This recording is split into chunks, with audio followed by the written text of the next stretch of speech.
الحمد لله رب العالمين والصلاة والسلام على أشرف الأنبياء والمرسلين وعلى آله وصحبه أجمعين. أما بعد فأعوذ بالله السميع العليم من الشيطان الرجيم من همزه ونفخه ونفثه. إن الدين عند الله الإسلام. رب اشرح لي صدري ويسر لي أمري واحلل عقدة من لساني يفقهوا قولي. اگرچہ وقت میرے پاس بہت کم ہے، اللہ تبارک و تعالیٰ جزائے خیر دے مسجد کی انتظامیہ کو، اور اللہ تعالیٰ عزتوں سے نوازے ہمارے علماء کو جو یہاں پر تشریف لائے ہیں. اللہ پاک ہمارا آنا قبول فرما دے. انا احقر من العباد، میں بہت ہی زیادہ حقیر ہوں، اور حقیقت کے اندر جو مجھ سے پہلے جو شیخ تھے انہوں نے بڑی ہی زبردست طریقے سے بات کو سمیٹا ہے. اللہ تعالیٰ ان کو جزائے خیر دے اور ہمارے لیے جو ہے وہ ہدایت کی راہ ہموار فرما دے. کچھ دو چار باتیں آپ سے کرنی ہیں، اور حقیقت میں خود بھی سبق سنانے کے لیے آیا ہوں. میں کوئی عالم نہیں ہوں، میں تو ایک حقیر سا طالب علم ہوں، اور میں یہ سمجھ لیں کہ بالکل ابتدائی علم حاصل کر رہا ہوں، اور آپ کو دل کی گہرائیوں سے جو ہے کچھ باتیں آپ کے سامنے رکھنا چاہتا ہوں. اگر اس کے اندر کوئی خیر ہوگی تو صرف میرے اللہ کی طرف سے ہوگی، اور اگر میں نے کوئی غلطی کر دی تو میں اللہ تعالیٰ سے اس کی معافی مانگتا ہوں، اور میرے نفس کی طرف سے ہوگی. عزیز دوستوں، یہ بات تو بالکل ٹھیک ہے کہ موجودہ جو حالات اور جو موجودہ جو معاملات ہیں، یہ بڑے مسلمانوں کے لیے، اہل علم کے لیے جو ہے بہت بڑا ایک چیلنج ہے. یعنی جس ڈگر پر ہم جا رہے ہیں نا، اس ڈگر پر آپ یہ سمجھ لیں کہ مکمل جنگ اس وقت تمام ادیان کی، چاہے وہ کرسچنز مشنریز ہو جائیں یا چاہے وہ دیگر مشنریز ہوں، ان سب کی جنگ دین اسلام کے ساتھ ہی ہے. آپ اگر نیٹ استعمال کریں تو گوگل پر آپ سے اتنا لکھ لیں کہ کانٹرڈکشن بٹوین قرآن اینڈ حدیث، تو یہ لکھنے کے ساتھ ہی گوگل اپنے سینے کی بھڑاس نکالے گا آپ کے سامنے، اور آپ چاہیں گے کہ آپ جو ہے وہ دین اسلام کی کسی بات کو سمجھیں، انڈرسٹینڈ آف اسلام، تو وہ آپ کے سامنے قادیانیزم کی جو ہے نا ویب سائٹ سب سے پہلے آپ کے سامنے رکھے گا. ہم تو بہت پیچھے ہیں. 1900 سے پہلے کی بات ہے، 1880 کے اندر ڈاکٹر عبدالرؤف ظفر رحمہ اللہ بھاولپور یونیورسٹی کے جو ہے وہ پروفیسر تھے. انہوں نے ایک کتاب لکھی ہے اردو کے اندر ہے، وہ علوم حدیث کے نام سے. اس کے صفحہ نمبر 786 کے اندر وہ یہ لکھتے ہیں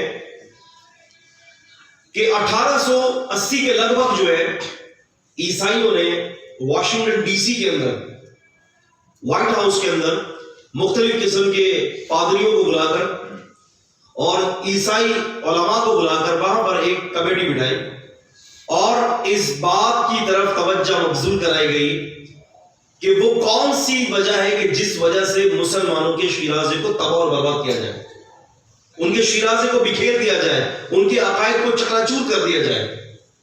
تو انہوں نے کہا کہ مسلمانوں کے جو نبی ہے نا محمد صلی اللہ علیہ وسلم، ان کی ذات کے حوالے سے اور ان کے فرمان کے حوالے سے، ان کی احادیث کے حوالے سے شکوک اور شبہات اتنے پھیلائے جائیں کہ انکار حدیث کے بڑے بڑے فتنے وجود میں آ جائیں.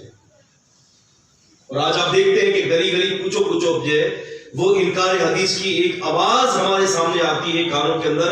پہلے تو پرویز تھا، چکرالوی، جے راج پوری، مشرقی، سر سید احمد خان، لیکن آج ہر وہ شخص منکر حدیث ہے جو حقیقت کے اندر مسلک اہل الحدیث، منہج اہل الحدیث سے دور ہے، سمجھ لیں وہ انکار حدیث کے قریب ہے.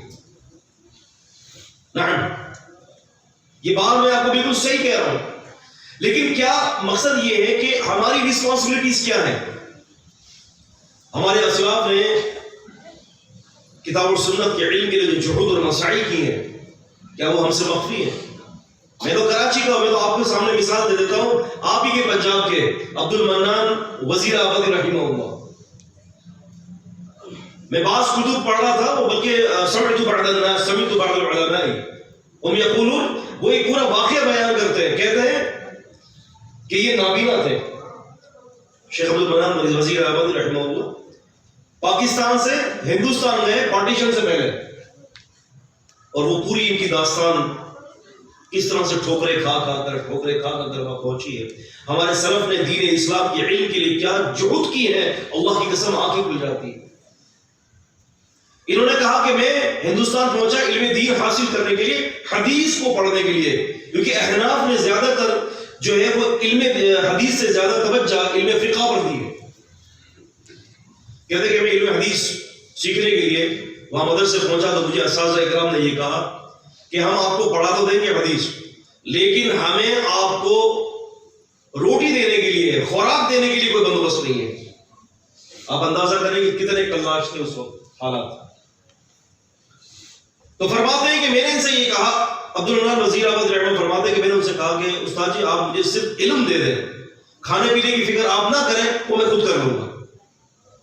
کہتے ہیں کہ میں نے نا سارے طالب علموں کو کہا کہ بھائی جی تم کھاتے ہو نا، جب تم بچا لیتے ہو، کوئی آٹا کچا رہ گیا روٹی کا، کوئی جلی ہوئی روٹی ہو گئی، اور جو پرات کے اندر جو بالکل تھوڑا تھوڑا بچا رہتا ہے کہ اس کو تم مت کھانا، وہ سارے پھینکنے والی چیزیں تم مجھے دے دینا تاکہ میں اپنا گزارا کروں. تو کہتے ہیں کہ میں نے اس طرح سے جو ہے نا علم دین، علم حدیث کو حاصل کیا، اور جب اتنی محنتیں کی تو نوازنے پر آئے تو نواز دے سارا زمانہ. اللہ پاک نے ایسا نوازا کہ قرآن مجید سیاہ ستہ کو بھی حفظ انہوں نے کر لیا، روایتاً اور درایتاً. یہ کیا ہے؟ ذالک فضل اللہ یؤتیہ من یشاء واللہ ذو الفضل العظیم. لیکن کیا میری اور آپ کے دلوں کے اندر یہ ویژن ہے کہ دین اسلام کے لیے قربانیاں دینی ہیں؟ مجھ سے پہلے جن شیخ نے گفتگو کی وہ صحیح کہہ رہے ہیں. آج ہمارے ویژن کے اندر بہت بڑا فرق ہے. آج ہماری جو ڈائریکشن ہے نا وہ دین اسلام نہیں ہے. آج ہماری ڈائریکشن، آج ہمارا جو منبع اور قبلہ جو ہے نا وہ کچھ اور ہے. الا ماشاء اللہ، میں سب کی بات نہیں کرتا، لیکن میجورٹی کے عالم یہ ہے. وہ دکھ اور وہ دل کا جو درد ہے نا دوسروں کے لیے کہ یا اللہ یہ بندہ جہنم میں نہ جلے، وہ آج ہم میں بہت کم ہے. فَلَعَلَّكَ بَاخِعٌ نَفْسَكَ عَلَىٰ آثَارِهِمْ إِن لَّمْ يُؤْمِنُوا بِهَٰذَا الْحَدِيثِ أَسَفًا.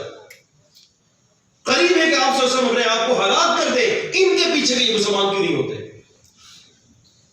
آپ کو پتہ ہے عرب سے ایک میگزین چھپتا ہے، پتہ نہیں اب آ رہا ہے کہ نہیں آ رہا، المقتبس کے نام سے. وہاں پر یہ لکھا ہوا ہے کہ پیغمبر علیہ الصلوۃ والسلام اور دین اسلام کے خلاف 100 سال کے اندر 60,000 کتابیں لکھی گئی ہیں. کتنی؟ 60,000 کتابیں. کیا میں نے اور آپ نے اللہ کے دین کے لیے اور محمد رسول صلی اللہ علیہ وسلم کی عزت کے لیے کوئی کتاب لکھی؟ 60,000 کتابیں 100 سال کے اندر. یعنی آپ یہ سمجھ لیں کہ ایک دن کے اندر جو ہے نبی کریم صلی اللہ علیہ وسلم کے خلاف کتنی ساری کتابیں لکھ دی گئی. لیکن میں اور آپ سو رہے ہیں، وہ تحریک نہیں ہے. شیخ الاسلام ابن تیمیہ رحمہ اللہ کے حوالے تو بڑے دیتے ہیں، لیکن ہم ان کے منہج سے بڑے دور ہیں. ابن تیمیہ رحمۃ اللہ علیہ کے پاس عیسائی آئے شیخ الاسلام کے پاس اور کہتے ہیں کہ آپ ہمارے 17 سوالات کے جواب دے دیں. کتنے؟ 17 سوالات. اگر آپ ہمارے 17 سوالات کے جواب دے دیں گے ہم مسلمان ہو جائیں گے. شیخ الاسلام نے کہا کہ بتاؤ کون سے سوالات ہیں. انہوں نے ان کو سوالات کیے. وہ سوالات شیخ الاسلام نے الجواب الصحیح کے اندر، جو عیسائیت کے رد کے اندر شیخ الاسلام نے کتاب لکھی، اور 17 سوالات کے جواب پر آپ نے 3,500 صفحات کے اوپر یہ کتاب لکھ دی. اور کیا کمال لکھا ہے الجواب الصحیح کے اندر. آپ نے سوال کو کوٹ کیا، جواب دیا، جواب کرتے کرتے کہتے کہ اس جواب کی جو ہے نا تقریباً 20 انواع ہیں. 20 انواع میں بات کر رہے ہیں تو 10ویں انواع میں جا کے کہتے ہیں کہ اس کی 10 شکلیں ہیں. اس 10 شکلوں پر جا رہے ہیں تو کہتے ہیں کہ اس کے اندر 15 حواشی ہیں. کرتے کرتے کرتے کرتے 3,000 کے صفحے کی کتاب لکھ دی.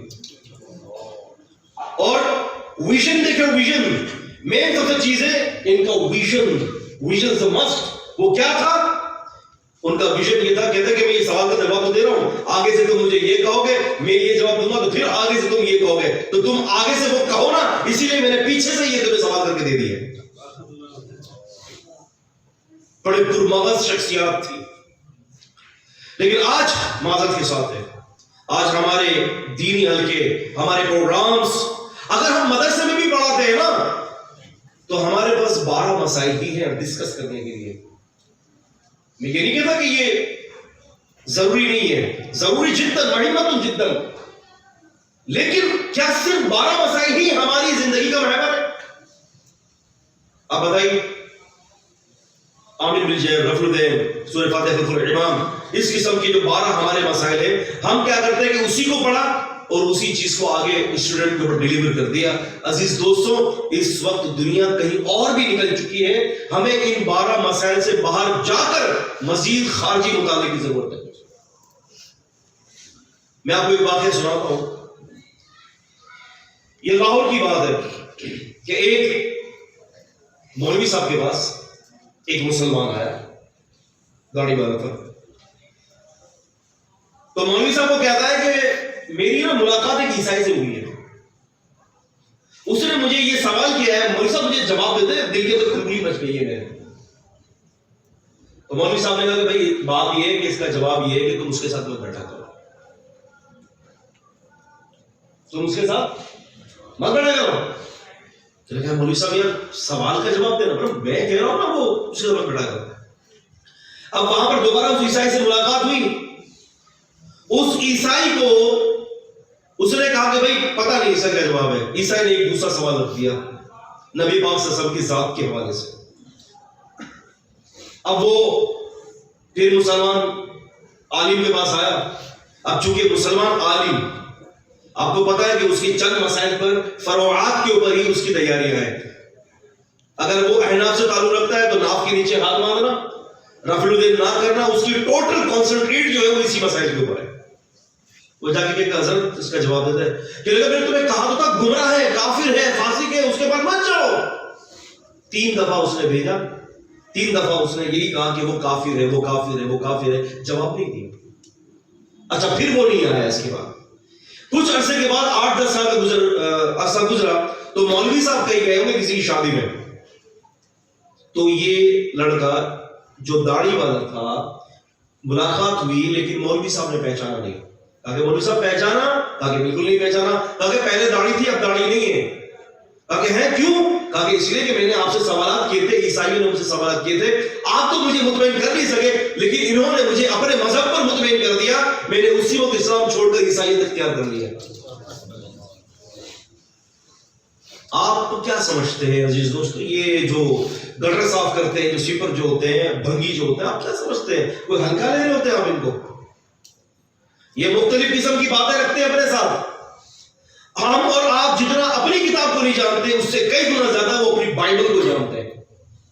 گٹر سے باہر نکلنے کے بعد وہ بائبل کی ترویج کرتا ہے۔ کراچی کے اندر ایک ہے سورجانی ٹاؤن ہے، گلشن سورجانی، وہاں پر 4 لڑکیوں کو عیسائی لڑکوں نے اپنے جو ہے وہ محبت اور عشق کے جھانسے میں پھنسایا اور 4 کو مرتد کر دیا۔ 4 لڑکیاں مرتد۔ لیکن ہمارے یہاں ہمارے اہل علم اور ہمارے جو وہاں لوگ ہیں ان کی جو ہے وہ کان پر جھولی رہے گی، وہ فکر، وہ سوچ۔ رسول اللہ صلی اللہ علیہ وسلم رات کو کھڑے ہو کر رو رہے ہیں امت کے لیے، یا اللہ ہدایت دے دے کوئی جہنم میں چلنے والا نہ بنے۔ اور آج میری اور آپ کی فکر، میری اور آپ کا نظریہ، میرا اور آپ کا منج کہاں جا رہا ہے؟ شیخ صاحب نے صرف 17 سوالات کہے گئے نا، 17، کتنی بڑی کتاب لکھ دی، وہ ایک فکر تھی امت کی۔ تو میرے دوستوں، بزرگوں اور اہل علم، علماء، بات یہ ہے ویژن تبدیل کرنا پڑے گا۔ ہمارے سامنے جو سب سے پہلی جو معیاری چیز ہے وہ دین اسلام، بس اسی کے لیے سوچیں، دین اسلام کے لیے کہ کیا کرنا چاہیے اس کو۔ آج ہمیں یونانی فلسفے نے اور آج ہمیں ماڈرن تحقیقات نے آج ہمیں ہمارے منہج سے بھٹکا دی ہے۔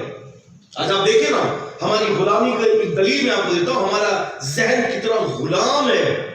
آپ مگر میری اس بات کو ذہن نشین کر لیں، آج ہمارا کوئی بھی عالم دین اگر یہ گفتگو کرتا ہے تو اس کی بات کو اتنا قابل تحسین نہیں سمجھا جاتا.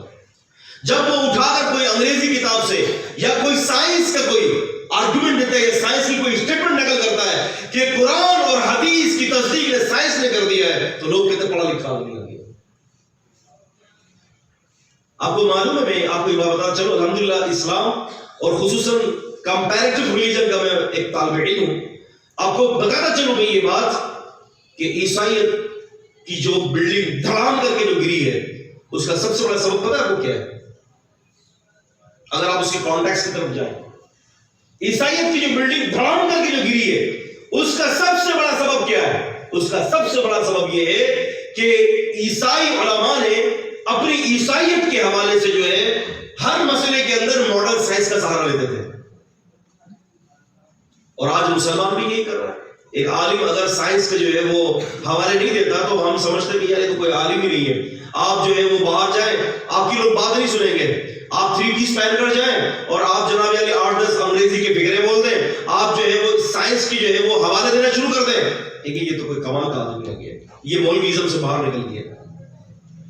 آج ہم نے ان سے متاثر ہو کر اپنے منہج کو تبدیل کر دیا ہے. یاد رکھیں, اس بات کو ذہن نشین کر لیں, کتاب اور سنت جو ہے یہ وحی ہے اللہ تعالیٰ کی طرف سے, اور ہمارا عقیدہ ایسا ہونا چاہیے اس وحی کو کسی کی تصدیق کی ضرورت نہیں ہے. ہماری جو اللہ نے جو وحی اتاری نا کتاب اور سنت, یہ اٹل حقیقت ہے, یہ فیکٹ ہے. یہ کیا ہے؟ یہ فیکٹ ہے. اور جو سائنس جو ہمیں اسٹیٹمنٹ دیتی ہے وہ فیکٹ نہیں ہے. سائنس ایک نظریہ ہے انسان کا. انسانی علم رحمان کے علم کا مقابلہ کر ہی نہیں سکتے. اور آج ہم کتنے بدھو ہیں, آج ہم کتنی نادانی والی حرکتیں کر رہے ہیں کہ جی ہاں تو آپ کو پتہ ہے کہ حدیث کی جو ہے وہ تصدیق کر دی ہے سائنس نے. یار حدیث اللہ کے علم کا, اللہ تعالیٰ کا علم ہے, اللہ تعالیٰ کی وہی ہے. ایک گورا اس کی تصدیق کرے گا جس کو اپنی جو ہے وہ بوٹی صاف کرنے نہیں آتی, بتائیے. لیکن ذہنوں کے اندر غلامی بس چکی ہے. اس حوالے سے ہم نے کیا کرنا چاہیے؟ ہمیں دعوت کا فکر, ایک سب سے بڑی فکر یہ کرنا ہے کہ جب بھی ہم کسی کو دعوت دیں, ہماری دعوت جو ہے وہ عام دعوت ہونی چاہیے. ہماری دعوت کے اندر تعصب نہیں ہونا چاہیے کہ میرے رسول, ہمارے رسول. بھائی ایک عیسائی آپ کو ملتا ہے, بہت آسان سی اس کی دعوت کا طریقہ ہے. دیکھیے نا, یہ تو میں آپ کو بتاؤں کہ اگر آپ عیسائی کے پیچھے چلے جائیں, ان کے اسلاف کی طرف چلے جائیں, تو وہ لوگوں کو دین اسلام سے صرف بدگمان کرتے ہیں.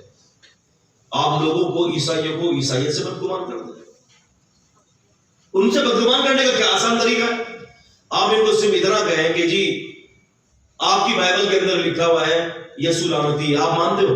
لیکن ہم تو نہیں مانتے. بولے تمہاری بائبل میں لکھا ہوا ہے یسوع لعنتی ہے. گرنتیوں کے نام خط میں لکھا ہوا ہے 3:13 کے اندر لکھا ہوا ہے کہ نعوذ باللہ وہ جو سولی پر چڑھایا گیا وہ لعنتی ہے. آپ ان کو ان بائبل کے بارے میں بتائیں. آپ ان کو کہیں کہ کوئی بھی ایک واضح جو ہے اسٹیٹمنٹ بائبل کے اندر نہیں ہے کہ کہیں یہ لکھا ہو کہ عیسیٰ علیہ السلام نے کہا ہو کہ میں تمہارا خدا ہوں, تم میری پوجا کرو, میری عبادت کرو.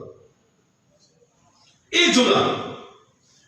ایک دفعہ ایسا ہوا, ایک عیسائی سے بات ہوئی تو مجھے کہتا ہے کہ جی آپ داڑھی کیوں رکھتے ہیں؟ میں نے کہا میں داڑھی اسے رکھتا ہوں کہ مجھے آپ کے نبی نے داڑھی رکھنے کا حکم دیا. اب وہ پریشان ہو گیا, کہتے کیا ہے, یعنی آپ کو ہمارے نبی نے داڑھی رکھنے کا حکم دیا, وہ حکم کا ہے. میں نے کہا وہ حکم صحیح بخاری میں اور نبی کا ذکر بائبل میں. آپ سمجھ رہے؟ اب وہ پٹپٹا گیا کہ یہ کیا کہہ رہے ہیں, یہ کچھ سمجھ میں نہیں آ رہا, کہ یہ سمجھ میں نہیں آ رہا. میں نے کہا بھائی بائبل کی گاسپل آف جان کے اندر, بک آف ڈیٹونومی کے اندر, استثناء کے اندر, بک آف آئزائیا کے اندر, یہاں پر جو ہے وہ اس نبی کا ذکر ہے اور اس نبی کے فرامین ہمارے پاس محفوظ ہے. آپ نے ایک سوال نشان چھوڑنا ہے. آپ کو پتہ ہے مسلمان ممالک کے اندر العاملین مسیحین فی بلاد المسلمین ایک کتاب ہے, Christian workers in Muslim world کے نام سے ایک کتاب ہے. اس کے اندر صاف انکشاف ہے کہ مسلمان کے ممالک کے اندر 70,000 عیسائی علماء بھیج بدل کر ہمیں بے وقوف بنا رہے ہیں. تو پھر ہم کیوں فعال نہ ہوں؟ ہماری دعوت کیوں محدود ہے صرف تنظیم یا مسلک کے لیے؟ ہماری دعوت کو وسعت ہونے چاہیے, اس کے اندر دین اسلام کتاب و سنت کی دعوت کو مکمل عام کر دیں. اس کی حقانیت کو اپنے مطالعے کے اندر ایسی باتیں نکالیں کہ جو دین اسلام کی حقائق دیگر مذاہب کے اوپر ثابت ہو جائے. امام رازی کی تفسیر پڑھ لیں, شیخ الاسلام ابن تیمیہ رحمہ اللہ کی جو ہے آپ جو ہے وہ الجواب الصحیح پڑھ لیں, آپ اسی طرح سے علامہ قرافی کی کتاب پڑھیں, ابن القیم کی کتاب پڑھیں. ان کی کتابوں سے آپ کو ایک نیا ویژن ملے گا. بس میرا وقت مکمل ہو چکا ہے. میں یہی آپ کے سامنے گزارش کر رہا ہوں کہ پلیز اپنی دعوت کو تیز کر دیں. ہمارے ہاتھوں سے بچنا نہ جانا چاہیے, چاہے وہ کوئی عیسائی ہو یا چاہے کوئی ہندو ہو, چاہے وہ کوئی پارسی ہو, چاہے وہ سکھ ہو, چاہے وہ کوئی بھی ہو, ہماری دعوت سے بچنا ہے. ہماری دعوت اس تک پہنچے. اور دعوت کیا ہے؟ اتبعوا ما انزل الیکم من ربکم ولا تتبعوا من دونه اولیاء. یہ ہے دعوت. اور دعوت کا منہج کیا ہونا چاہیے؟ دعوت کا منہج یہ ہونا چاہیے کہ ہم صبح دین اسلام کی دعوت لوگوں کو دیں اور رات کو اٹھ کر مصلی پر اللہ تعالیٰ سے ان لوگوں کے لیے ہدایت مانگیں. ہم اصل میں یہ سمجھتے ہیں کہ میں نے دعوت دے دی, یہ بس کافی ہے میرے لیے, اب کچھ بھی نہیں کرنا وہ آ جائے گا. نہیں, انک لا تهدی من احببت ولکن اللہ یہدی من یشاء. آپ ہدایت نہیں دے سکتے جس کو آپ چاہتے ہیں, لیکن اللہ جس کے لیے چاہے ہدایت کے فیصلے فرما دے. تو ہدایت کی جو ماسٹر کی ہے وہ اللہ تعالیٰ کے اختیار میں ہے. صبح دعوت دے اور رات کو اللہ سے اٹھ کر جو ہے ان کے ہدایت کی دعائیں کریں. اور دعوت کیا ہو, اصول دعوت کیا ہو, کتاب اور سنت کے نصوص پیش کریں. بہت سارے لوگ مجھ سے کہتے ہیں, یا آپ کا لاہور کے اندر ایک دفعہ میرا پروگرام ہوا تھا, وہاں پر المنتہا اسلامک انسٹیٹیوٹ کے اندر, تو وہاں ڈاکٹرز کے ساتھ انہوں نے نشست کی تھی. تو میں نے ان سے یہ ڈاکٹر سے یہ کہا تھا کہ بھائی بات یہ ہے کہ ہماری دعوت کسی سائنس کی محتاج نہیں ہے. تو انہوں نے پھر مجھ سے سوالات کیے, بہت سارے لوگ اور بھی آتے, کہا کہ پھر غیر مسلم کو ہم دعوت کیسے دیں گے؟ میں نے کہا غیر مسلم کی دعوت کے دو طریقے, ایک تو عمل سے تو ہم ہیں خالی, یا پھر دوسری دعوت کا طریقہ یہ ہے کہ نبی پاک صلی اللہ علیہ وسلم کی سیرت اور قرآن مجید کی آیات پڑھ پڑھ کے سناؤ. انشاءاللہ الرحمن. وہ عربی نہیں بھی جانتا ہوگا تو اللہ کی کتاب کا یہ معجزہ ہے کہ وہ سخت دل کو نرم کر دیتی ہے. امریکہ کے اندر ایک بہت بڑا اسٹیج شو ہوتا ہے, میوزیکل شو امریکہ کے اندر, میرے پاس اس کی ویڈیو کلپ بھی موجود ہے امریکہ کے اندر. تو وہاں پر آپ یہ سمجھ لیں کہ مختلف قسم کے میجکس, جادو, مختلف قسم کے ڈانسر, مختلف قسم کے جو وہ آتے ہیں جس کو ہم یہ کہتے ہیں ڈانسر. تو انڈونیشیا سے انڈونیشین ایک لڑکے کو وہاں پر مدعو کیا, ٹھیک ہے. انڈونیشین لڑکے نے کیا کیا, جبکہ وہ سارے انگریزی تھے اور لڑکا انڈونیشین تھا, ٹوٹی ٹوٹی انگریزی بول رہا تھا, تو نام پوچھا گیا, پوچھے کہ آپ کا ریلیجن کیا ہے؟ کہا کہ میں مسلم ہوں. کہا کہ آپ کیا پیش کرنا چاہتے ہیں؟ کہتے ہیں کہ میں آپ کے سامنے اذان پیش کرنا چاہتا ہوں. واللہ اس نے اذان پڑھی, جبکہ لوگ معنی نہیں جانتے, لیکن آواز اس کی تاثیر ان عیسائیوں کے کلیجے کو پھاڑ دی, اور عیسائی خواتین اور مرد دھارے مار مار کے رونے لگے. یہ وہ حق ہے کہ جس نے, آپ کو پتا ہوگا نا کہ جس نے نبی کریم صلی اللہ علیہ وسلم کی نبوت کا نام سنا اور ایمان نہیں لایا, اس پر بھی جہنم واجب ہے. کیوں کہ نبوت کا کلمہ جب وہ سنتا ہے نا, تو وہ سنتا دل کے اندر جا کر وہ آواز اس کے دل کو دستک دیتی ہے کہ جس کلمے کو تم نے سنا ہے یہ حق ہے, یہ اس کی تاثیر ہے. اب بسا اوقات تاثیر پیدا کیوں نہیں ہوتی؟ اس لیے کہ میں اندر سے کھوکھلا ہوں. میں اندر سے کیا ہوں؟ کھوکھلا ہوں. جب میری زندگی عمل کے ساتھ ہوگی اور ایک فکر کے ساتھ ہوگی کہ یا اللہ امت کو ہدایت دے دے. اللہ جانتا ہے صحابہ کرام کو لوگ دیکھ کر مسلمان ہو جاتے تھے, صحابہ کرام کے عمل کو دیکھ کر لوگ مسلمان ہو جایا کرتے تھے. کئی ساری روایات تھے, وقت نہیں ہے میں نے آپ کے سامنے پیش کرتا. لوگ قرآن سنتے ہی ہدایت کی طرف آ جاتے تھے. عبد الغنی المقدسی رحمہ اللہ کا واقعہ سیر کے اندر جو ہے وہ امام ذہبی نے ذکر کیا ہے ان کے ترجمے کے اندر, کہ وہ رات کو نماز پڑھ رہے ہیں, ایک جو ہے وہ سورج کی پوجا کرنے والا آدمی لیٹا ہوا ہے. کہتے ہیں کہ وہ تلاوت کر رہے ہیں, اس کو سانس پھول رہی ہے, اور جب صبح نماز کے لیے واپس آئے تو اس آدمی نے کہا کہ جو چیز تم پڑھ رہے تھے نا, مجھے اس کے اندر شامل کر دو, داخل کر دو, میں مسلمان ہونا چاہتا ہوں. تمہاری اس تلاوت نے میرے دل کو بدل دیا. تو دوستو یہ بڑی فکر ہے, دعوت کے معاملات کو وسیع کیجیے اور علم حاصل کیجیے. اس کے لیے آپ دیکھیں, اس وقت ہمارا سب سے جو بڑا جو دشمن ہے نا وہ کرسچینٹی ہے, عیسائیت کے حوالے سے کام کریں.